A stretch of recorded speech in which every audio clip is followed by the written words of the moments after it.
Hola, ¿qué tal? ¿Cómo están? Bienvenidos a su clase de sistema de compras y suministros. El día de hoy vamos a hablar sobre la negociación multicultural, utilizando como fuente principal los apuntes de clase del curso de negociación exitosa de la Universidad de Michigan, impartido por el profesor George Seattle. Comenzamos. Bueno, vamos a hablar de una negociación multicultural. Esto quiere decir una negociación realizada entre personas de diferentes culturas. Y para ello vamos a ir apreciando algunos puntos importantes a resaltar en este tipo de negocios. Igualmente, al negociar con una parte que pertenece a otra cultura, se comienza por un análisis de los intereses en la negociación. Cuando hablamos de un análisis de los intereses, estamos hablando tanto de los intereses propios, qué es lo que yo busco, y los intereses de la otra parte, qué es lo que la otra parte quiere. Estos puntos son fundamentales para poder iniciar a negociar, porque son las bases de una negociación saludable, el poder llegar a un consenso conociendo lo que la otra parte desea, requiere o necesita. No es fácil, pero es importante tratar de realizarlo. En este tipo de negociaciones, no obstante, cuando hablamos de las negociaciones multiculturales, hay dos obstáculos para poder averiguar los intereses de la otra persona, que es nuestro principal objetivo. El primero es su estilo de negociación. Al estilo de negociación se le conoce como la cultura superficial. Cuando yo hablo de la cultura superficial, hablo de esta cultura que se relaciona exclusivamente con la negociación en ese país o en esa región. Por ejemplo, los árabes tienen un estilo de negociación que se basa en el regateo.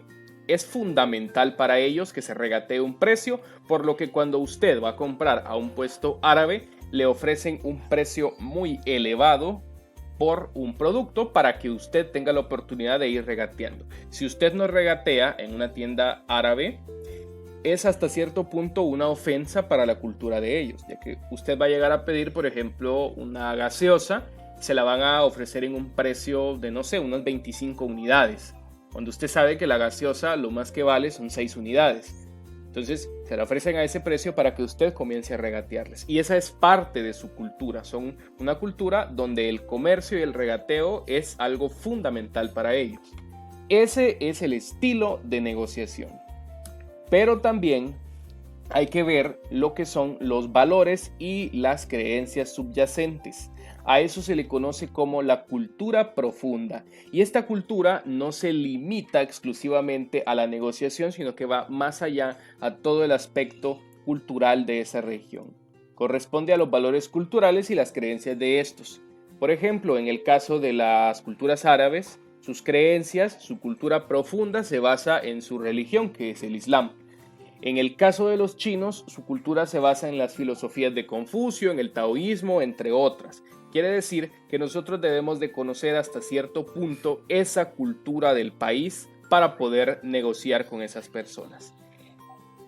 Esa cultura profunda abarca la manera de pensar, la cosmovisión, la manera de analizar y su propia visión del mundo en esa determinada cultura, ya sea Japón, Australia, África, Estados Unidos, etc. Cada lugar tiene una cultura profunda distinta. Ahora bien, la cultura y la negociación. La cultura puede influir en los resultados de una negociación, pero la cultura profunda no puede verse a simple vista, porque cada cultura es distinta, incluso dentro del mismo país. Vamos a poner un ejemplo. Acá en Guatemala es muy distinta la cultura de un capitalino, de una persona que viene de la ciudad capital, la ciudad de Guatemala, que de una persona, por ejemplo, de Occidente o del nororiente, alguien de acá, de Izabal. También es distinta a una persona que sea de Zacapa, a una persona que sea del Petén. Entonces, esa separación geográfica hace que las personas crezcan con una cultura, una cosmovisión muy distinta, mucha influencia histórica, cultural, literaria, entre otras, hacen que las personas hablen diferente, entiendan diferente, tengan una concepción distinta del mundo. Es necesario conocer lo que son las culturas y ser respetuoso con ellas, pues se dan muchas variaciones de la misma y no debemos de caer en los clásicos estereotipos. Por ejemplo, no debemos decir o considerar a todos los norteamericanos como personas rubias de ojos azules, porque no lo son. Hay personas norteamericanas de otro color de piel. Igualmente no podemos considerar a todas las personas asiáticas como chinas, porque son de distintos lugares. Hay coreanos, hay japoneses, vietnamitas, etc. Para ser sensibles con una cultura existe una herramienta que fue desarrollada por Joshua Solicus, y ese es un cuestionario de 10 partes que le permite evaluar el estilo cultural de la parte con la que usted está negociando para poder después hacer un análisis o una comparación entre las brechas de ambas culturas. Porque claro, existen, así como existen similitudes entre una cultura y otra, existen también brechas que hacen casi imposible una negociación. Un rasgo sensible para determinadas culturas puede ser, por ejemplo, la concepción del tiempo. Para algunas personas o algunas culturas las cosas se hacen rápido y para otras lenta. Por ejemplo, los americanos son impacientes, son rápidos para sus negocios, mientras que los asiáticos son personas más pacientes y más analíticos a la hora de negociar. La adaptación debe ser respetuosa. Es necesario adoptar un poco de la cultura de la otra parte, pero el problema radica cuando ambas partes quieren hacer lo mismo y entonces nosotros los terminamos imitando a ellos y ellos a nosotros. Esto es algo que se ve al final confuso. Para adoptar un estilo hay que hacerlo respetuosamente. Se recomienda una adaptación moderada, evitando los tabús. Personas como Makoto, que es un negociador asiático, japonés, si no estoy mal, considera que se debe mantener un estilo propio. Usted debe de conocer la otra cultura, pero no por ello debe de imitarla o tratar de imitarla porque puede caer en algún estereotipo. Y si trata de imitar un poco, hasta cierto punto debe ser muy respetuoso con el estilo ajeno para que la negociación sea cómoda y constructiva. Por ejemplo, un americano imitando ser japonés basado en estereotipos que intente llegar vestido como japonés o saludando como japonés o intentando hablar japonés cuando no pueda, se ve muy irrespetuoso.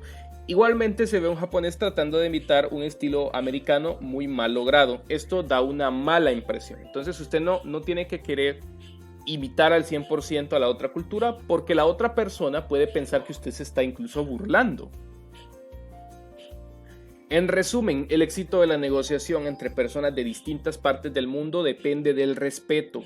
Es importante realizar actividades de inversión de roles para conocer o para visualizar la perspectiva de la otra parte, pero sin caer en imitaciones estereotípicas. En decir, por ejemplo, no, es que, veamos, a todos los mexicanos les gusta la música de banda y les gusta el estilo ranchero y vaquero. No, no a todos. Entonces usted no va a llegar a negociar con un mexicano vestido de charro, porque probablemente se lo van a tomar a mal. Hay mucha variación en las culturas. Para finalizar, hay culturas en las cuales estar callado incluso es una táctica de negocios muy útil para poder aprender. Eso ha sido todo por hoy. Muchas gracias.